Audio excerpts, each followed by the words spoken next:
नमस्ते दोस्तों, आज हम बात करने वाले बॉलीवुड की सबसे आइकॉनिक और एवरग्रीन फिल्म दिलवाले दुल्हनिया ले जाएंगे की पूरी कहानी को बहुत डिटेल में। इस फिल्म को आदित्य चोपड़ा ने डायरेक्ट किया था और इसमें शाहरुख खान और काजोल की जोड़ी पहली बार बड़े पर्दे पर आई थी। ये फिल्म 20 अक्टूबर 1995 को रिलीज हुई थी और आज भी थिएटर में चल रही है। तो चलिए शुरू से लेकर आखिरी तक पूरी कहानी सुनते हैं बहुत सिंपल भाषा में।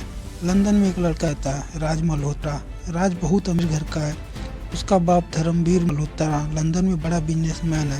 राज पढ़ाई में उसकी फेल है, लगातार दूसरी बार फेल हो चुका है, लेकिन उसे कोई टेंशन नहीं। वो अपनी जिंदगी में मस्ती से जीता है, बियर पीता है, दोस्तों के साथ घूमता है, फास्ट कार भगाता है और गिटार बजाता है। राज का बाप उसे बहुत पैसे देता है। उसको लगता है जिंदगी ऐसे ही मजे में कट जाएगी। उधर पंजाब में एक लड़की रहती है, सिमरन सिंह। सिमरन का बाप बलदेव सिंह बहुत सख्त इंसान है। वो लंदन में रहता है लेकिन दिल से पूरा हिंदुस्तानी है। उसे भारत की मिट्टी बहुत प्यारी है। वो रोज सुबह सरसों का साग और मक्के की रोटी खाता है और सपना देखता कि एक दिन भारत लौट जाएगा। बलदेव की बीबी लाजो और 2 बेटियां हैं। बड़ी बेटी सिमरन, छोटी बेटी चुटकी। सिमरन बहुत संस्कारी लड़की है। उसे भारत से बहुत प्यार है। वो रोज सुबह अपने देखती है कि कोई राजा उसे हरे पीले खेतों में ले जाता है। एक दिन सिमरन अपने पापा से कहती है कि वो शादी से पहले अपने दोस्तों के साथ यूरोप घूमना चाहती है।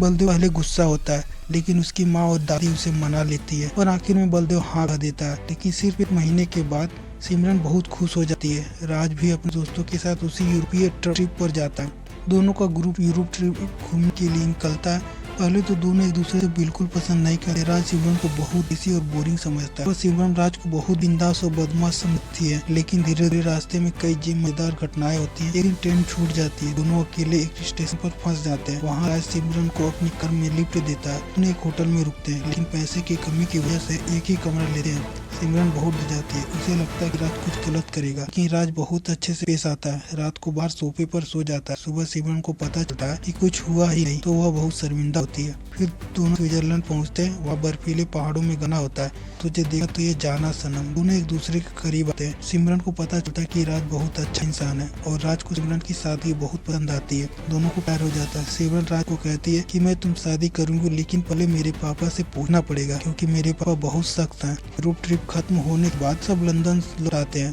सिमरन घर आकर पहले पापा को सारी बातें बताती है। उसे राज से प्यार हो गया लेकिन बलदेव बहुत गुस्सा हो जाता है। वो चिल्लाता है कि मेरी बेटी की शादी पहले से तय है कुलजीत नाम के लड़के से, जो मेरा दोस्त चौधरी बलदेव सिंह का बेटा है, जो पंजाब में रहता है। शादी 1 महीने के बाद है। बलदेव सिमरन को घर में कैद कर देता है। उधर राज को पता चलता है कि सिमरन जा रही है। वो अपने दोस्तों के साथ सिमरन के घर पहुँचता है लेकिन बलदेव से देखते ही भगा देता है।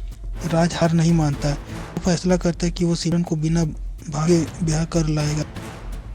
वो दिलवाला है, दुल्हनिया ले जाएगा। राज और उसका दोस्त भारत आते हैं। पंजाब में सिमरन की शादी की तैयारियां चल रही है। राज चुप तरीके से पंजाब पहुंचता है। वहां उसे एक पुराना आदमी मिलता है जो पंजाब में बात करता है। राज को कुछ समझ नहीं आता लेकिन वो भी पंजाबी सीखने की कोशिश करता है।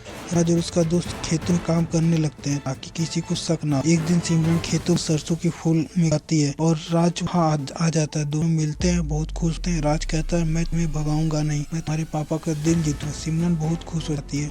धीरे धीरे राज गाँव में सबके साथ घुल मिल जाता है। वो खेतों में काम करता है, गाड़ी ठीक करता है, सबको हंसाता है। सिमरन की माँ लाजो दादी को राज बहुत पसंद आ जाता है लेकिन बलदेव को अभी भी शक है। एक दिन बलदेव को पता चलता है कि वही लंदन वाला लड़का है जो उसकी बेटी से प्यार करता है। तो वो बहुत गुस्सा होता है, राज को पीटता है और कहता है कि तू मेरी बेटी को नहीं ले जा सकता। शादी का दिन आता है, कुलजीत आता है, बारात आती है, सब बहुत खुश है लेकिन सिमरन बहुत उदास है। वो राज को याद करती है। शादी की रस्में शुरू होती है लेकिन अभी राज और उसका दोस्त वहाँ पहुँच जाते हैं। राज बलदेव से कहता है कि अंकल जी, मैं आपकी बेटी से बहुत प्यार करता हूँ। मैंने कभी उसके साथ नहीं छुआ। मैं वादा करूँ कि आपकी इज्जत कभी नहीं कम होने दूंगा। बलदेव बहुत गुस्सा होता है। वो राज को मारने को तैयार है लेकिन तभी सिमरन की माँ लाजो बोलती है कि बस और ये लड़का हमारी बेटी को सच में प्यार करता है और सिमरन भी राज के बिना नहीं जी सकती। सब लोग राज को साथ देते हैं। आखिर में बलदेव का दिल पिघल जाता है। वो देखता कि राज सच में अच्छा इंसान है। ट्रेन पकड़ने का समय हो जाता है। बलदेव सिमरन का हाथ राज के हाथ में रखता है और कहता है जी ले अपनी जिंदगी लेकिन कभी मुझे मत भूलना। सिमरन रहते हुए पापा को गले लगाती है और राज के साथ ट्रेन चढ़ जाती है। ट्रेन चल पड़ती है और फिल्म खत्म हो जाती है। मेहंदी लगा के रखना घुड़की बजाता है। और सब खुशी खुशी घर उठते हैं। ये थी दिलवाले दुल्हनिया ले जाएंगे पूरी कहानी, जो आज लोगों के दिलों में बसती है। ये फिल्म सिर्फ प्यार की नई कहानी नहीं, ये भारतीय संस्कार, परंपरा और आधुनिकता के बीच का सुंदर संतुलन दिखाती है। राज सिमरन की जोड़ी आज भी लोगों को दीवाना बनाती है। अगर आपको ये कहानी पसंद आए तो लाइक करना, शेयर करना और चैनल को सब्सक्राइब करना बिल्कुल मत भूलना। मिलते हैं अगली वीडियो में, तब तक के लिए जय हिंद।